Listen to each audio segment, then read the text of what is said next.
Welcome to education classes all my dears. જય દ્વારકાધીશ. આજે આપણે સ્પોકન ઇંગ્લિશ ની અંદર સેલ્ફ ઇન્ટ્રોડક્શન એટલે પોતાના પરિચય વિશેનો અભ્યાસ કરીશું. એમાં start two how to introduce yourself introduction.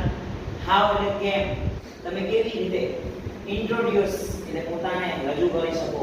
Yourself introduction પોતાના પરિચયને કેવી રીતે રજૂ કરી શકો બીજાની સામે. તો types of self introduction. Self introduction એટલે પોતાના પરિચયને રજૂ કરવા માટેના પ્રકાર છે. એમાં ફર્સ્ટ છે ગેધરિંગ, મીન્સ મેળાવડો. મેળાવડો એટલે ઘણા બધા લોકો ભેગા થયા હોય, જૂથ ચર્ચા આપણે કહીએ છીએ ગ્રુપ ડિસ્કશન, કે ભેગા થયા હોય કેવી રીતે એમાં કરી શકો. એક તો જૂથમાં તમે કેવી રીતે પોતાનો પરિચય આપી શકો. સેકન્ડ સ્કૂલની અંદર પોતાનો પરિચય કેવી રીતે આપી શકો. પાર્ટી અને કોઈ પણ પાર્ટીમાં ગયા હોય અને ત્યાં પોતે તમારું ઇન્ટ્રોડક્શન આપો. અથવા ઇન્ટરવ્યુ કે કંપનીમાં કે બીજે તમે જોબ માટે જાઓ તમારું ઇન્ટરવ્યુ લેવામાં આવે તો તમે કેવી રીતે આપી શકો. તો 4 ટાઈપ્સ છે.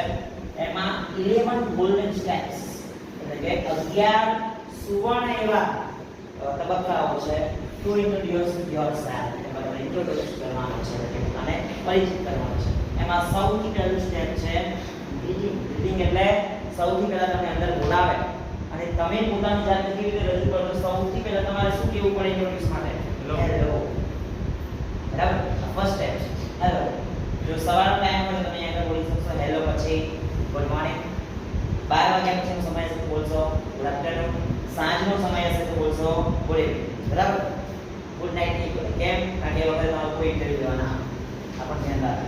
પછી તમારે શું બોલવું પડે? સામે સર હોય તો સર, મેડમ મેડમ. અને એક કરતા વધારે લોકો તમારું ઇન્ટરવ્યુ લઈ રહ્યા છે કે જો ચર્ચામાં તમે વાત કરીએ તો બોલવું પડે એવરીવન. બરાબર, કે હેલો, ગુડ મોર્નિંગ એવરીવન.